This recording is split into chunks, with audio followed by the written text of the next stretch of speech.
안녕 친구들.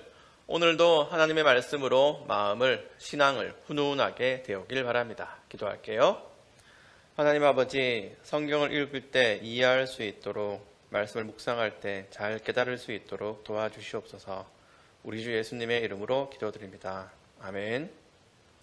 오늘부터 회막을 만들기 시작합니다. 회막이 뭘까요? 그리고 거기에 무슨 재료가 들어갈까요? 생각하며 본문을 읽어봅시다.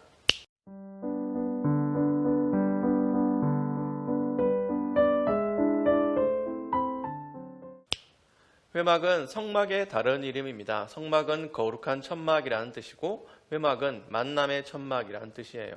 즉 둘은 같은 겁니다. 성막이 도대체 뭔가요? 하나님과 이스라엘의 약속 장소입니다. 또 하나님의 집이에요.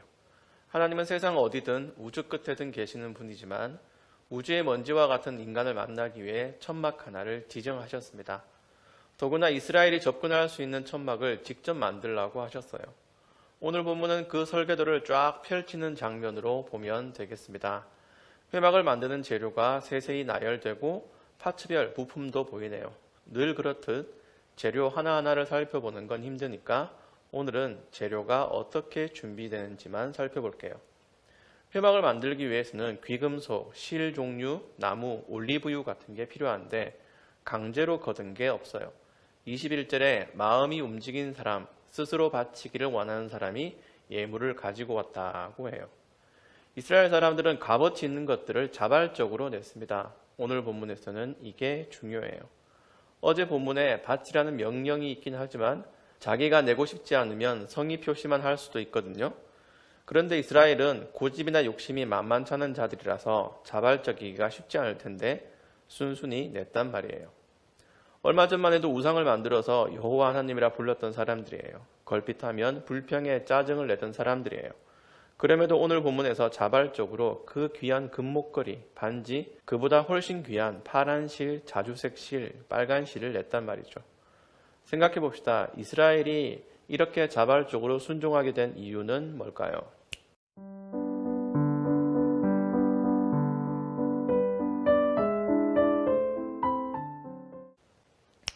첫째는 지은 죄가 있기 때문에 금송아지를 만들었죠. 그게 양심을 찔렀을 겁니다. 둘째로 자기들의 처지를 알았기 때문에 하나님 없이는 다 죽을 수밖에 없는 신세라는 걸 깨달았죠. 하나님이 직접 치실 수도 있고 방치하시기만 해도 주변 나라에 잡아먹힐 수 있어요. 하나님께 의지할 수밖에 없어요. 셋째로 하나님의 은혜를 알았기 때문이에요. 금송아지를 만들었는데 멸망하지 않았어요. 왜? 모세의 중보 기도가 있었고 또 하나님이 그 기도를 들어주셨거든. 그뿐만 아니에요. 노예로 살던 사람들이 무슨 귀중품을 그렇게 많이 갖고 있겠습니까? 출애굽기를 보면 나옵니다. 12장 35절부터 36절에 이스라엘 자손이 모세의 말대로 하여 애굽 사람에게 은금 패물과 의복을 구하매 여호와께서 애굽 사람들에게 이스라엘 백성에게 은혜를 입히게 하사 그들이 구하는 대로 주게 하심으로 그들이 애굽 사람의 물품을 취하였더라. 이스라엘 자손은 그동안 밀린 월급과 지연 보상금, 정신적 피해 보상까지 다 받았습니다. 하나님은 바로 그것들로 성막을 만들려고 하셨는데 이스라엘은 금송아지를 만들었던 거예요.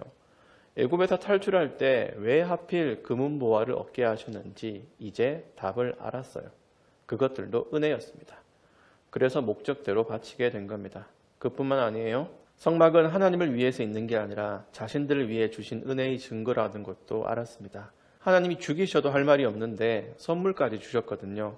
눈에 보이는 성막이 존재하는 한 이제 불안할 필요가 없어요. 하나님의 임재가 눈으로 확인되니까 우상을 만들 마음도 생기지 않겠죠.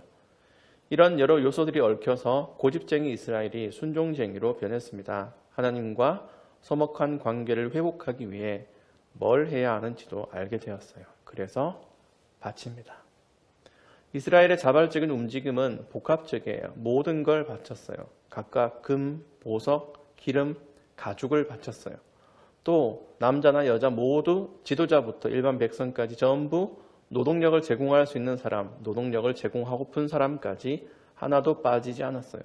값어치 있는 것들만 드린 게 아니죠. 헌신, 마음, 손재주, 열정까지 드렸습니다.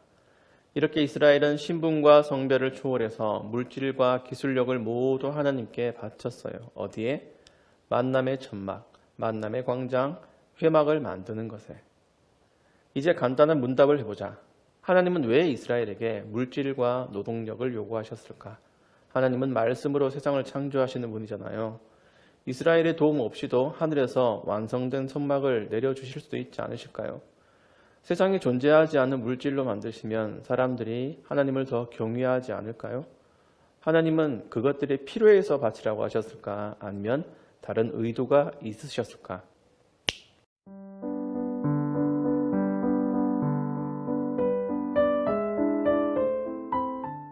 맞아요.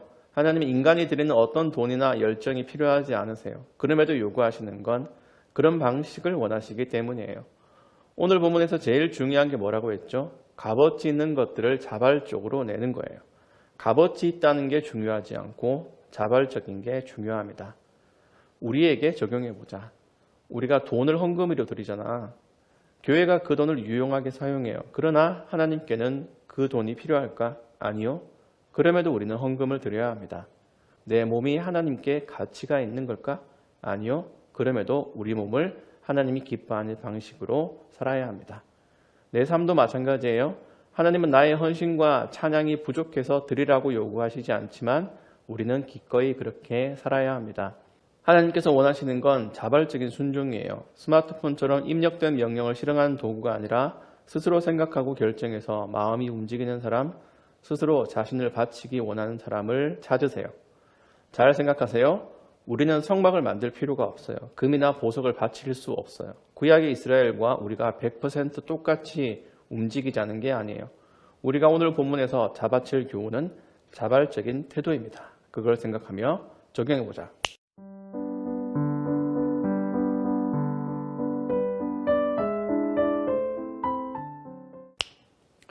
과연 내 예배가 얼마나 값어치 있나요? 내 삶이 하나님께 드릴 만큼 깨끗하다고 자부할 수 있나요? 하나님은 우주를 다스리시는데 인력이 부족해서 쩔쩔매는 분이 아닙니다. 성분이 좀 부족해도 어쩔 수 없어서 우리 삶을 태워 에너지로 삼지 않으세요. 하나님은 우리 스스로 가장 고귀하다 생각하는 것들을 거리낌 없이 바치는 그 마음을 기뻐하고 좋아하십니다. 단지 그 이유입니다. 하나님이 아담에게 요구하신 것도 자발적인 순종이고 오늘날 우리에게도 자발적인 예배와 경건과 노력하는 삶을 요구하세요.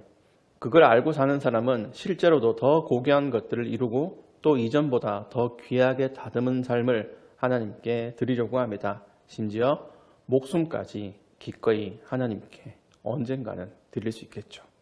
세상에 자기가 좋아서 하는 일로 죽기까지 하는 사람이 얼마나 많습니까? 자기가 좋으면 높은 데서 한번 뛰어내리는 것에 목숨을 걸어요. 여러분은 고작 취미를 위해서 삶을 던지지 말고 하나님을 위해 던지면 좋겠습니다. 누가 시켜서 하는 습관을 버리고 하나님을 위해 뭘 해야 할지 고민해 보세요. 내가 원하는 한 가지, 주님의 기쁨이 된다는 걸 입술만 아니라 삶으로도 노래할 수 있기를 바랍니다. 기도할게요. 아버지 하나님, 보잘것없는 저희의 삶을 귀하다고 인정해 주셔서 감사드립니다. 그 하나님의 기쁘신 뜻에 순종하며 더욱 감사하는 인생을 살 수 있도록 도와주시옵소서. 우리 주 예수님의 이름으로 기도드립니다. 아멘.